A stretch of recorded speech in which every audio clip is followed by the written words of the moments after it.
Hi student, unique ईडुअल में आप लोग का स्वागत है।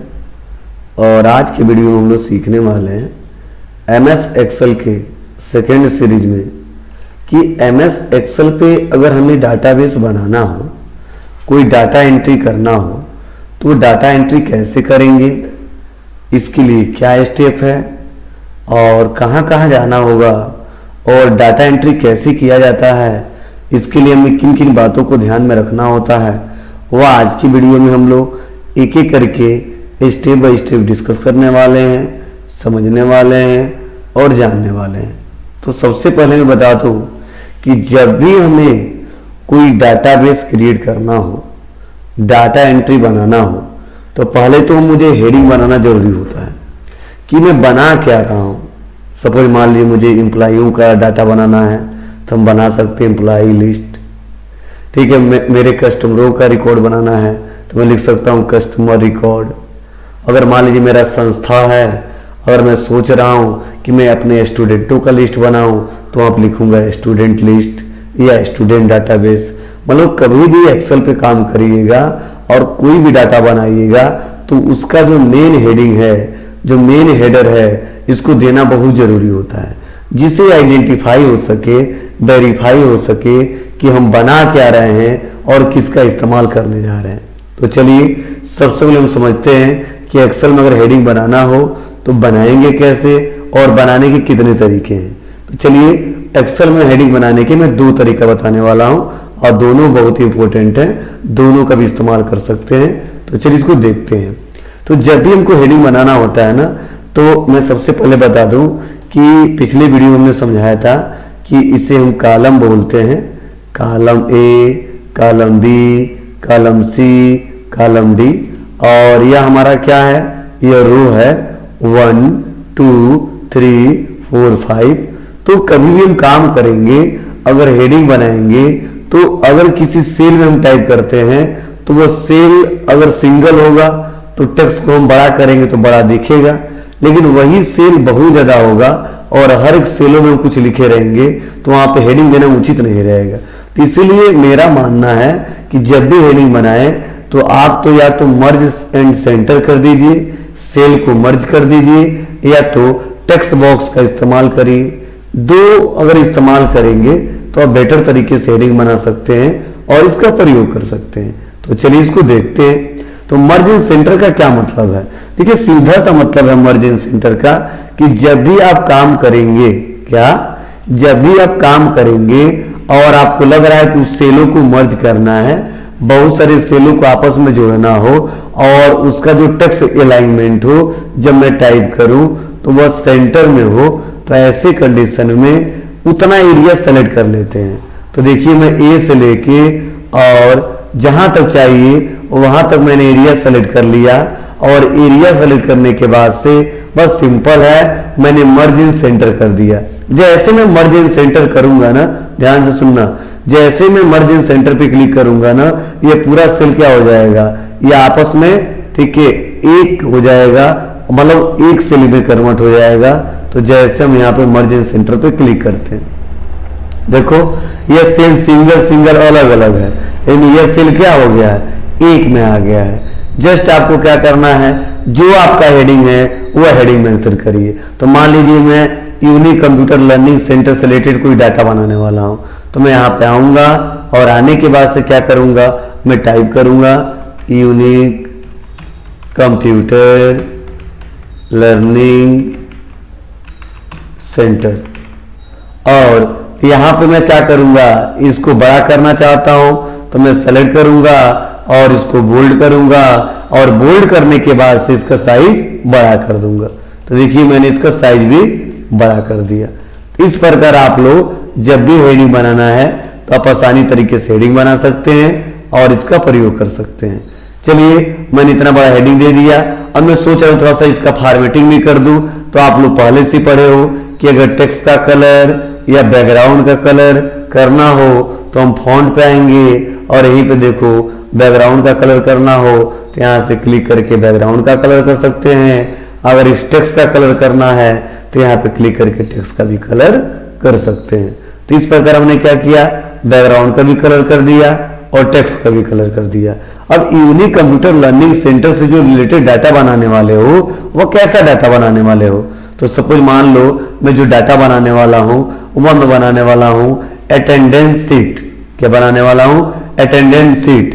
या मेरे यहाँ क्या कितने स्टूडेंट पढ़ते हैं उनका मुझे रिकॉर्ड बनाना है, मतलब जो भी रिकॉर्ड बनाना है आप वह हेडिंग दे दीजिए। तो सपोज मान लीजिए हमें कोई स्टूडेंट डाटाबेस बनाना है, स्टूडेंट रिकॉर्ड बनाना है, तो मैं यहाँ पे क्या करूंगा, इतना सेल को फिर से सेलेक्ट करूंगा और सेल को सेलेक्ट करने के बाद से फिर से मर्ज इन सेंटर करूंगा और मैं यहाँ पे हेडर दूंगा। क्या? तो मैं यहाँ पे हेडर दे देता हूं स्टूडेंट डाटाबेस, और स्टूडेंट डाटाबेस देने के बाद से मैंने इसको सेलेक्ट किया, सेलेक्ट करने के बाद से इसको बोल्ड किया और बोल्ड करने के बाद से यहाँ पे इटैलिक को हटाते हैं, बोल्ड करने के बाद से हम साइज को बड़ा कर देंगे और साइज को बड़ा करने के बाद से यहाँ पे अपने रिक्वायरमेंट के आधार पे बता सकते हो ये कैसा डाटाबेस है, कब का है, तो 2024-25, मतलब ये जो हमारा डाटाबेस बन रहा है ये 24 और 25 का बन रहा है। मैं इसको भी सेलेक्ट करूंगा और जो भी जैसा कलर करना चाहते हैं सेलेक्ट करके वो कलर चूज करूंगा, सेलेक्ट करके टेक्स्ट का कलर चेंज कर दूंगा। ये आपके ऊपर है कि डाटा कैसा बना रहे हो और किससे रिलेटेड बना रहे हो। जस्ट यहाँ पे आते हैं, अब हमको हेडिंग देना होता है। तो आपको सबसे पहले मैं बता दूं कि जब भी कोई हम डाटा बनाएंगे तो वहां पे सीरियल नंबर देना जरूरी होता है।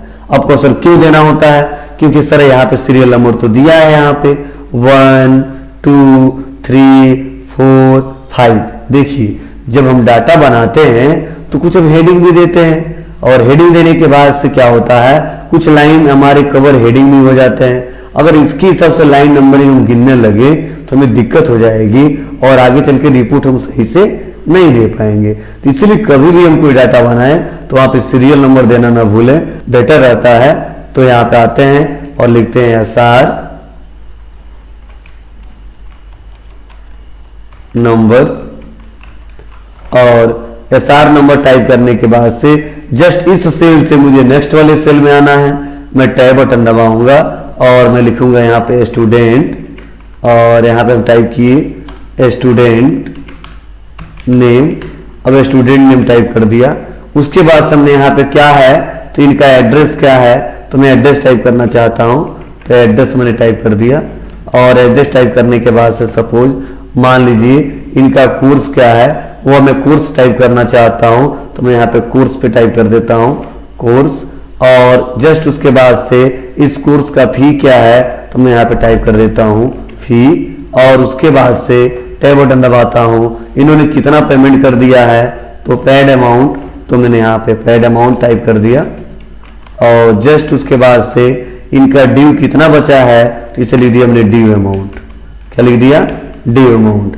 अब देखिए यहाँ पे लिखने के बाद होता क्या है, जैसे मैंने यहाँ पे टाइप किया ना, तो सीरियल नंबर सही है और जो स्टूडेंट नेम जो हमारा है वो देखिए ये स्टूडेंट तो हमारा दिख रहा है लेकिन नेम हमारा क्लियर नहीं दिख रहा है। ये एड्रेस भी सही है, कोर्स भी सही है, फी भी सही है, लेकिन जो पेड अमाउंट लिखा हो ना, तो पेड तो सही से दिख रहा है लेकिन अमाउंट हमारा सही से नहीं दिख रहा है। AMU का क्या मतलब है, कई लोग नहीं समझ पाएंगे।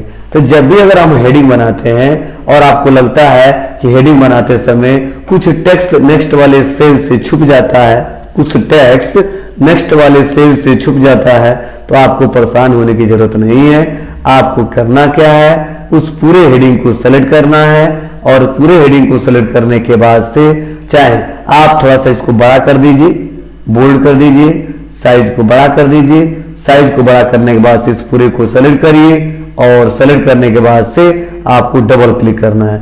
मतलब पूरे को सेलेक्ट करने में क्या, डाटा जहां तक बना है उसको सेलेक्ट करेंगे और डबल क्लिक करेंगे, और जैसे डबल क्लिक करेंगे हमारा डाटा ऑटोमेटिक क्या हो जाएगा, एडजस्ट हो जाएगा।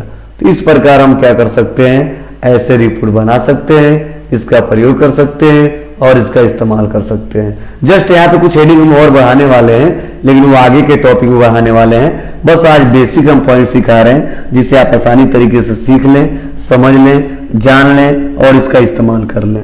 जस्ट यहाँ पे क्या करते हैं, मैं सोच रहा हूँ ऐसा सही नहीं दिख रहा है, मैं एक बाउंड्री खींचना चाहता हूँ, बॉर्डर लगाना चाहता हूं तो मैं सेलेक्ट करूंगा और जहां तक लिखना हो वहां तक सेलेक्ट कर लूंगा। और सेलेक्ट करने के बाद से मैं क्या करूंगा, फॉन्ट पे आऊंगा और फॉन्ट पे आने के बाद से यहाँ पे देखिए बहुत सारे ऑप्शन दिखाई दे रहे हैं और यहाँ पे कर दूंगा ऑल बॉर्डर। क्या कर दूंगा, ऑल बॉर्डर। अब देखो जैसे मैंने ऑल बॉर्डर किया ना तो यहाँ पे देखो बाउंड्री आ गया, मतलब बाउंड्री तो पहले भी था लेकिन प्रिंट आउट में नहीं आता। ध्यान से सुनना, बाउंड्री भी तो पहले भी था लेकिन वो प्रिंट आउट में नहीं आता है। इसीलिए जब भी हम डाटा बनाएंगे तो बनाते वक्त बॉर्डर लगाना बहुत जरूरी होता है, जिससे हम डाटा को सिस्टमेटिक तरीके से देख सके और इसका इस्तेमाल कर सके और आगे चल के कोई दिक्कत हमको न आए। जस्ट यहाँ पे आते हैं, अब मान लो हमको सीरियल नंबर देना है। क्या देना है, सपोज हमको सीरियल नंबर देना है। अब ये जो सीरियल नंबर जो हमको देना है, ये जो सीरियल नंबर हमको देना है, तभी तक हम लोग कर क्या रहे थे, अभी तक जो सीरियल नंबर दे रहे थे वो मैनुअली दे रहे थे। कैसा दे रहे थे, मैनुअली दे रहे थे। लेकिन इसमें अगर हमको सीरियल नंबर अच्छे से देना है तो हम टाइप करेंगे 1 और टाइप करेंगे इंटर बटन दबा के 2 और यहाँ पे टाइप किया 1 और 2 और नंबरिंग हमारा ऑटोमेटिक आता जाए 1 2 3 4 5 ऐसे। तो फर्स्ट को सेलेक्ट करेंगे और बीच से सेकंड को सेलेक्ट करेंगे। ध्यान से सुनना, फर्स्ट को सेलेक्ट करेंगे, बीच से सेकंड को सेलेक्ट करेंगे और दोनों को सेलेक्ट करने के बाद से नीचे आएंगे और ड्रैग एंड ड्रॉप कर देंगे। क्या करेंगे, नीचे आएंगे और ड्रैग एंड ड्रॉप करेंगे और ड्रैग एंड ड्रॉप करके यहाँ पे मेंशन कर देंगे। तो चलिए मैं 15 लोगों का डाटा बनाना चाहता हूं तो मैंने 15 पे लाके छोड़ दिया। हाँ, अब कहो सर ये कैसे काम करता है, तो इस सॉफ्टवेयर को बताया गया है कि आपको करना क्या है, मतलब कैसे बताया गया, थोड़ा सा हम इसको समझते हैं। जैसे मान लो हमने कर दिए 2 और 2 के बाद हम कर दिए हमने 4। तो देखिए क्या हो रहा है, हमने यहाँ पे समझाया था 1 उसके बाद से 2 तो 1 2 3 4 5 आ गया था। वैसे ही यहाँ पे देखो लिखा है 2 और उसके बाद से लिखा है 4। क्या 2 उसके बाद से यहाँ पे लिखा है 4। तो अगर 2 का टेबल आपको बनाना है, 2 का सीरीज बनाना है आपको, तो बस इसको सेलेक्ट करिए। सेलेक्ट करने के बाद से करना क्या है, बस यहाँ पे नीचे आइए, प्लस पॉइंट बनेगा, ड्रैग एंड ड्रॉप कर देना है और आपका वैल्यू निकल के चला आएगा। तो इस प्रकार जब भी अगर आपको सीरीज बनाना है तो आप ऐसे सीरीज बना सकते हो। बहुत ही सिंपल सा स्टेप है। जस्ट उसके बाद से देखिए यहाँ पे स्टूडेंट नेम है, तो हमारे यहाँ जितने स्टूडेंट पढ़ते हैं हम उनका नाम लिख सकते हैं, उनका रिकॉर्ड बना सकते हैं। तो चलिए आते हैं और कुछ रिकॉर्ड लिखते हैं और जिसको और अच्छे से समझते हैं और जानते हैं। बस हमने क्या किया, ज्यादा लोग का नहीं बनाते हैं, 2 4 10 लोग का मैं बना के दिखाता हूं जिससे आप अच्छे से समझ सके। तो मैंने टाइप कर दिया यहाँ पे एक है राहुल, फिर से टाइप कर दिया एक है रितेश, दूसरे हैं हमारे रामू, उसके बाद से हैं चंदन,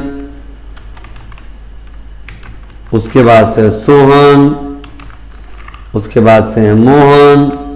तो सपोज मान लीजिए हमारे इतने लोग हमारे यहाँ ठीक है पढ़ते हैं और या हमारे यहाँ इतने लोग काम करते हैं। तो ऐसे ही जितने लोगों का डाटा होगा आप एक एक करके बनाते जाइएगा। जस्ट मैं इसको सेलेक्ट करता हूँ और सेलेक्ट करने के बाद इसको बोल्ड करता हूँ और थोड़ा सा साइज को बड़ा करता हूँ। उसके बाद अगला है एड्रेस, थोड़ा सा इसमें समझने की कोशिश करना। मैं आता हूँ और मैं यहाँ पे टाइप कर दिया पढ़ रहा हूँ ना। अब देखो एक्सेल की एक बहुत ही खास बात यह है, ठीक है, और बहुत ही यूनिक फीचर्स है कि जब भी किसी कॉलम में कोई एक बार वो वर्ड टाइप कर देते हो और फिर से वही वर्ड अगर दूसरा बार रिपीट करने जाते हो तो आपको पूरा लिखने की जरूरत नहीं है। आपको यह कैसे, तो बस हम यहाँ पे नीचे आएंगे और नीचे आने के बाद से आप क्या करेंगे, बहुत सिंपल से स्टेप है। आप यहाँ पे जैसे PA लिखेंगे तो देखिए पढ़रौना आ गया, और अगर रियल में पढ़रौना लिखना है इंटर बटन दबाएंगे पढ़रौना आ जाएगा। फिर से यहाँ पे आएंगे और उसके बाद से दूसरा एड्रेस क्या है, तो सपोज गोरखपुर है, यहाँ पे या रामकोला है या रामपुर है, तो जो है तो हमने दिया रामपुर है तो हमने कर दिया रामपुर। और उसके बाद से क्या है रामकोला है तो हमने टाइप कर दिया राम। तो देखिए रामपुर का लिखना है नहीं, राम कोला लिखना है, तो रामकोला टाइप कर दिया। उसके बाद से क्या करना है कस्या, तो कस्या टाइप कर दिया। उसके बाद से कहाँ के आते हैं, तो सपोज मान लो यहाँ पे आते हैं पडरी के, तो मैंने यहाँ पे पडरी टाइप कर दिया। मतलब क्या है, मतलब यही है कि जब भी डाटा बनाएंगे तो आपको ध्यान में रखना होगा कि अगर उसी कॉलम में बार बार कोई डाटा रिपीट करना है तो बार बार रिपीट करने की जरूरत नहीं है। आप एक दो करेक्टर लिखेंगे, इंटर बटन दबाएंगे और आपका इंसर्ट हो जाएगा। तो इस प्रकार हमने एड्रेस भी टाइप कर दिया। बस इसको सेलेक्ट करेंगे, किसको, तो हम इसको सेलेक्ट कर लेंगे। और मैंने आपको पिछले वीडियो में बताया था और समझाया था, एक बार मैं और सिखा दे रहा हूं, समझा दे रहा हूं कि जैसा ये फॉर्मेटिंग है और सेम वैसा ही फॉर्मेटिंग इसमें करना हो। ध्यान से सुनना, जैसा फॉर्मेटिंग इसमें है सेम वैसा ही फॉर्मेटिंग इसमें भी करना चाहते हैं तो इसके फॉर्मेट प्रिंटर पे क्लिक करेंगे और बस इसको ड्रैग एंड ड्रॉप करेंगे, निकल के चला आएगा। मतलब ऐसा ही फॉर्मेटिंग इस पे करना है या ऐसा ही फॉर्मेटिंग हमको इस पे करना है, तो मैंने आपको बताया था इसके लिए फॉर्मेट प्रिंटर का यूज करेंगे। और फॉर्मेट प्रिंटर से आसानी तरीके से हम लोग क्या कर सकते हैं, डाटा को अपने हिसाब से एडिट कर सकते हैं, फॉर्मेटिंग कर सकते हैं। और इसलिए नाम रखा गया फॉर्मेट पेंटर। क्या, फॉर्मेट पेंटर। जस्ट उसके बाद से अगला है कोर्स। मतलब हमारे यहाँ जो जो कोर्सेज जो करते हैं वह कोर्सेज के नाम बताएंगे। अब जैसे राहुल हमारे यहाँ जो कोर्स करते हैं वह करते हैं DCA, उसके बाद से रितेश करते हैं वह करते हैं DFA, रामू करते हैं CCC, उसके बाद से ये करते हैं ADCA, उसका फिर से करते हैं DCA, कोई कहता है DFA। तो जो जो हमारा कोर्स है वह कोर्स हमने मेंशन कर दिया। सेम इसी के जैसा फॉर्मेटिंग इसमें भी करना है। बस इसको सेलेक्ट करेंगे, फॉर्मेट प्रिंटर पे क्लिक करेंगे और यहाँ पे इसको मेंशन कर देंगे। तो जस्ट उसके बाद से फिर से क्या है, फी है, पेड अमाउंट है और डी अमाउंट है। तो फी को फी की तरह मेंशन कर देंगे। बस क्या है, बहुत ही सिंपल सा स्टेप है और आसानी तरीके से किया जा सकता है। तो जो फी है मैंने यहाँ पे फी मेंशन कर दिया, जो यहाँ पे फी है वो हमने यहाँ पे फी मेंशन कर दिया, जो यहाँ पे फी है मैंने वो मेंशन कर दिया, फिर से यहाँ पे जो फी है वो हमने मेंशन कर दिया। मतलब जो जिसका फी है वो हमने यहाँ पे मेंशन कर दिया है।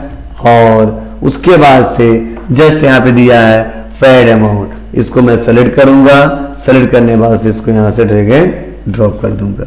और देखिए जैसे मैंने ड्रैग एंड ड्रॉप किया ना तो वैल्यू में हैज आ गया। तो परेशान होने की जरूरत नहीं है कि जैसे हैज आएगा एक्सेल में काम करते वक्त तो आप समझ जाना कि हैज एरर तब आता है जब उस कॉलम का बिट क्या होता है, छोटा होता है। हैज एरर कब आता है, जब उस कॉलम का बिट छोटा होता है। मतलब जैसे मैं जो अमाउंट लिखा हूं ना इसका लेंथ थोड़ा बड़ा है और जो मेरा फी है ना इसका लेंथ थोड़ा सा छोटा है और इसीलिए वहां पे हमारा क्या हो रहा है, हैज एरर आ रहा है। इस एरर को हटाने के लिए बहुत सिंपल सा तरीका है, उसी कॉलम पे क्लिक करिए और उस कॉलम पे क्लिक करने के बाद से इसको रिवाइज कर लीजिए।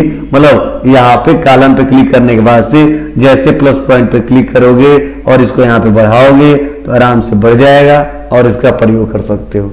जस्ट उसके बाद से यहाँ पे दिया है पेड अमाउंट, मतलब किस स्टूडेंट के द्वारा कितना पेमेंट किया गया है, अगर वो हमको मेंशन करना है तो मेंशन कैसे करेंगे। तो बहुत सिंपल सा स्टेप है और आसानी तरीके से आप लोग मेंशन कर सकते हो और इसका प्रयोग कर सकते हो।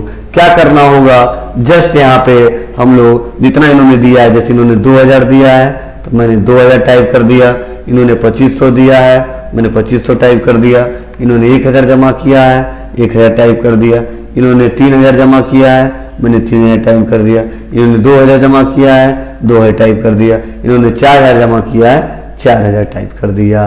और यहाँ पे देखो जैसा फॉर्मेटिंग इसका है सेम वैसे करना है। बस मैं सेलेक्ट करूंगा और ड्रैग एंड ड्रॉप करूंगा, वो वैल्यू आ गया। अब इतना करने के बाद ध्यान से सुनना, इतना करने के बाद से अगर आपको लग रहा है कि मुझे अब यहाँ पे कैलकुलेशन भी करना है, क्या करना है, मुझे यहाँ पे कैलकुलेशन भी करना है, तो कैलकुलेशन करने के लिए आपको करना क्या होगा, एक्सेल में कोई भी कैलकुलेशन करना हो, कोई भी फार्मूला लगाना हो तो उसके लिए हम लोग को क्या करना होता है, इक्वल साइन का प्रयोग करना होता है। मतलब जब तक उस सेल में इक्वल साइन का प्रयोग नहीं करेंगे तब तक एक्सेल कुछ भी कैलकुलेट नहीं कर पाएगा और ना एक्सेल पे बेटर तरीके से हम लोग काम कर सकते हैं। तो चलिए हमें डी अमाउंट निकालना है तो एक्सेल पे निकाल लेंगे कैसे, बहुत सिंपल सा स्टेप है। आप करना क्या, उस सेल पे क्लिक कर देना जिस सेल में आपको निकालना है, उस सेल पे क्लिक कर देना जिस सेल में आपको निकालना है और आपको करना क्या है, एक दिया है फी और इक्वल करेंगे और इक्वल करने के बाद से फी को सेलेक्ट कर लेंगे, माइनस लगाएंगे और माइनस लगाने के बाद से पेड अमाउंट पे क्लिक कर देंगे और जैसे पेड अमाउंट पे क्लिक करेंगे, मतलब सेलेक्ट करेंगे और इंटर बटन दबाएंगे, तो इसका रियल में जो वैल्यू होना चाहिए 12,500 में कितना आ गया, 2,000 आ गया। और बस जस्ट यहाँ पे आते हैं और यहाँ पे ड्रैग करते हैं और यहाँ पे वैल्यू आ गया। फिर से ऐसा ही वैल्यू यहाँ पे बस हमको करना है फॉर्मेटिंग, बस इसको सिलेक्ट करते हैं और यहाँ से इसको फॉर्मेट कर देते हैं। मतलब एक जैसा फॉर्मेटिंग करने के लिए हमेशा जो प्रयोग करेंगे वह क्या करेंगे, फॉर्मेट पे एंटर करेंगे और बहुत ही सिंपल सा स्टेप है। जस्ट अब कई लोगों का यह सवाल होगा कि सर आप सेलेक्ट क्यों किए हो, चाहते हो तो 12,500 लिख दिए होते, उसके बाद से यहाँ पे 2,000 लिख दिए होते।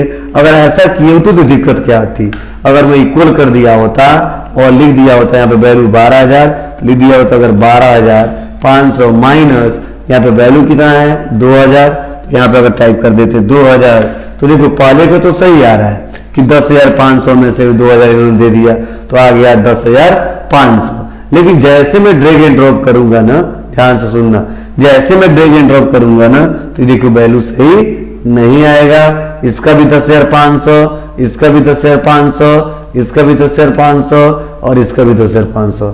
मतलब वैल्यू क्या होता है, यह चेंज नहीं होता है और सेम वैल्यू सब में पिक करता है। तो इसीलिए हमको अगर ऑटोमेटिक कैलकुलेशन करवाने हो और सही सही कैलकुलेशन करवाने हो तो उसके लिए हमें एक्सेल में क्या करना होता है, बहुत सिंपल है, इक्वल करना होता है और उस डाटा को सेलेक्ट करना होता है जिसपे आपको एक्टिविटी करना है, जिसपे कैलकुलेशन करना है। तो बस आप इक्वल की और इक्वल करने के बाद से फी है उसको मेंशन कर देंगे, माइनस करेंगे और जो पेड अमाउंट है उसको मेंशन कर देंगे और इंटर बटन दबाएंगे, वैल्यू आ गया और बस कोने पे आएंगे और ड्रैग एंड ड्रॉप करेंगे, हमारा वैल्यू निकल के चला आएगा। तो देखिए इस बार इसका 10,500 आया है, इसका हमारा जो आया 5500 आया है, इसका 3500 आया है, इसका 10,500 आया है और इसका यहाँ पे 4,000 आया है। तो इस प्रकार आप आसानी तरीके से जब भी कहीं पे काम करते हैं और वहां पे डाटा एंट्री करना है, कोई डाटाबेस बनाना है तो आप ऐसे डाटाबेस बना सकते हैं, एडिट कर सकते हैं और इसका इस्तेमाल कर सकते हैं। और ऐसे ही वीडियो आपको देखने के लिए और कंप्लीट सीरीज और डिटेल में देखने के लिए इस चैनल को सब्सक्राइब करें, ज्यादा से ज्यादा लोगों के पास शेयर करें। और इस टॉपिक में हम लोग आज इतना ही कवर करेंगे। नेक्स्ट टॉपिक में हम लोग एक एक ऑप्शन के बारे में समझेंगे और जानेंगे कि किस ऑप्शन का क्या यूज है और कैसे इस्तेमाल करेंगे। अगर ये वीडियो आप लोग को अच्छा लगा हो तो please like, comment, share, subscribe करना ना भूलें। Thank you.